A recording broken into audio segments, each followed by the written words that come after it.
Hydrogen bomb.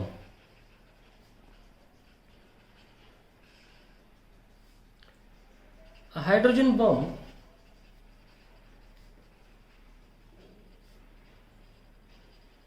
is called a thermonuclear bomb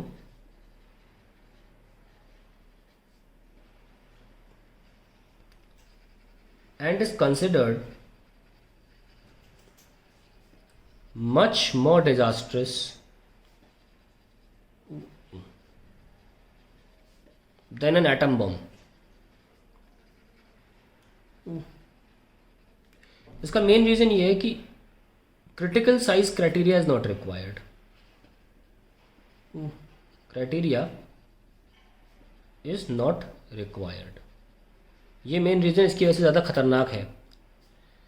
it is based upon the phenomena of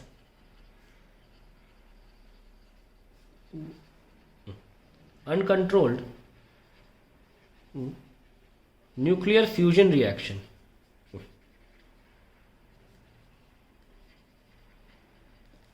कैसे होती, let us सी।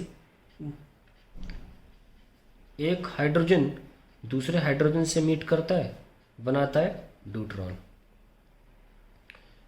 और इसके साथ कुछ एनर्जी निकलती है। We get a positron, we get a neutrino and some energy 0.42 mega electron volt. खैर अब कहानी शुरू होती है।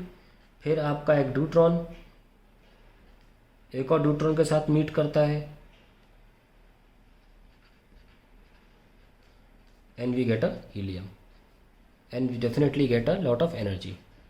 क्यू वैल्यू जो है वो हमें मिल जाती है, एनर्जी मिल जाती है, that is the process. But हम सब जानते हैं कि न्यूक्लियर फ्यूजन करना इतना आसान नहीं है। न्यूक्लियर फ्यूजन की प्रॉब्लम्स क्या है, डिफिकल्टीज़ क्या है, लिमिटेशंस क्या है, उसको कैरी आउट करने में, उसके बारे में हम अगले वीडियो में बात करेंगे। लेकिन न्यूक्लियर फ्यूजन को कराने के लिए इस हाइड्रोजन बॉम्ब को की कंस्ट्रक्शन कैसे होती है, हम एक स्कीमेटिक डायग्राम बनाएंगे, नॉट ए रियलिस्टिक वन। कि मान लीजिए एक चैम्बर है, ऐसे इस तरीके से चैम्बर है, और यहाँ यूरेनियम है और यहाँ यूरेनियम है। इन दोनों जगहों पर मैं कलर कर देता हूँ ग्रीन से। चलो छोड़ो, ढूंढना पड़ेगा पेन। यहाँ दिखाता हूँ केवल मैं, यहाँ पे जो है ये हाइड्रोजन रखा हुआ है, यहाँ हाइड्रोजन बीच में है, और इन जगहों पर फिजन रिएक्शन कराई जाती है। क्यों कराई जाती है? मेन मुद्दा क्या है, कोई भी फ्यूजन रिएक्शन को होने के लिए क्या चाहिए, हाई टेम्परेचर।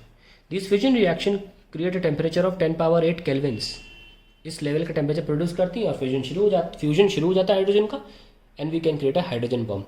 हाइड्रोजन बॉम्ब 1952 में ऑलरेडी यूएसए ने फोड़ के ट्रायल लिया भी हुआ है। It's a very dangerous bomb और इसको इस्तेमाल नहीं करा जा सकता इन ह्यूमन लाइफ, क्योंकि इसके बहुत खतरनाक परिणाम भी हो सकते हैं। तो it's a basic hydrogen bomb का भी आपको देख सकते हैं स्कीमेटिक डायग्राम से कितना बेसिक प्रोसेस है। टेम्परेचर जनरेट करिए, हाइड्रोजन बॉम्ब बना लीजिए, और इसकी रिएक्शंस कंटिन्यू होती रहती हैं। तो एक तरह से कंट्रोल्ड अनकंट्रोल्ड फ्यूजन रिएक्शन का एक केस है।